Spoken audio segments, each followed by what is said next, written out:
Ah oui. Papa, maman, cher honorable, chère excellence, votre satisfaction est notre devoir.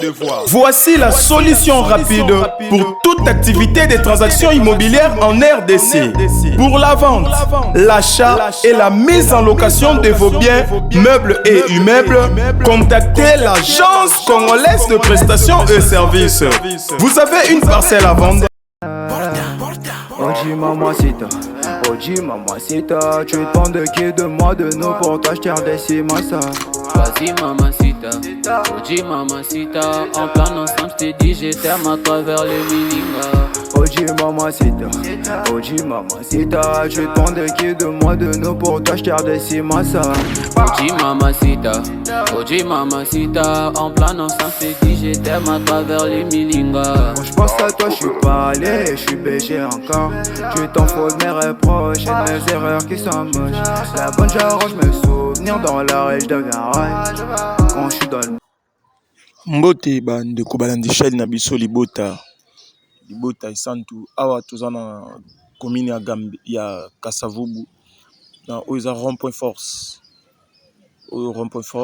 donc rond-point force des armées yango oyo mobimba oyo tomona oyo rond-point force toye totala lupango moko nayebi ke bato ebele oyo basengaka biso bilo ba Kasavubu babandal tout ça tobaki mikolo toza na bino Kasavubu bandal matete matonge partout toza na bino mikolo donc tozongeli bino tozongi vraiment awa tozo marcher toujours toza kaka na marche tozo pusana po tokoma totala lupango moko ya kitoko donc toza na direction Gambela tokota siko avenue yango pembeni na station tokoti tozo pusana ti tokoma esika lupango ezali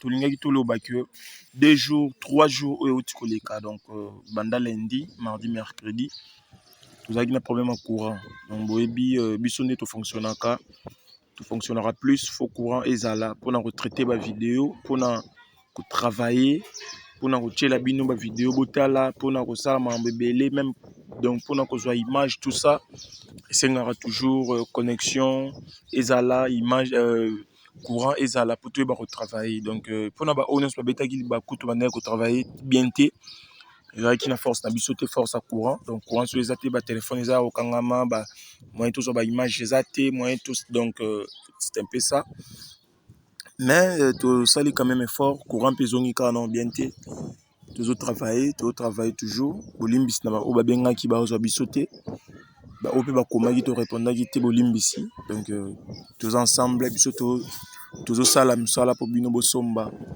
donc kosomba na bino nde esalaka mpe biso bien na ndenge ya bien donc topusana touti direction Gambela tokoti avenue tokomi déjà na lupango yango na gauche en face place parasol ezali na gauche awa tozokota donc totala na lupango ndenge ezali lupango eza 10 mètres sur 25 yango awa tokomi voilà lupango yango oyo ebandi na coin ya mur oyo eza na gauche awa mur ya pembe oyo topusana ti sika lupango esuki mwa liboso awa donc oyo eza image prise depuis lors donc lupango ebandi na mur wana ya pembe oyeti awa place lokolo place papa na biso atelemi ekei ti na suka kuna ya kati ya lupango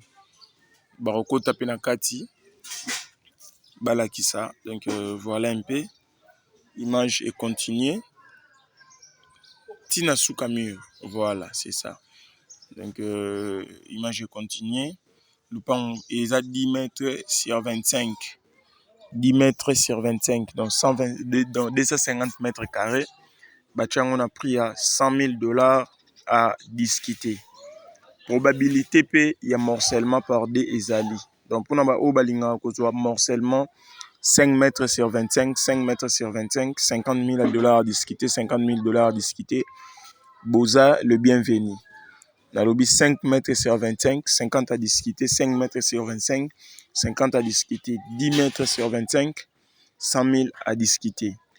Et ça débat pour nous vous intéresser. Kobenga, koya, kosolola. Le pan est en emplacement est bien. Et ça, musika tena direction, il y a Prince Gambela. Donc le pan est en emplacement est bien. Et ça ici Camoro est bien. Pour nous vous intéresser, numéro zana, benga biso tout de la vidéo, tout de la photo, tout solo là. Merci. Yo.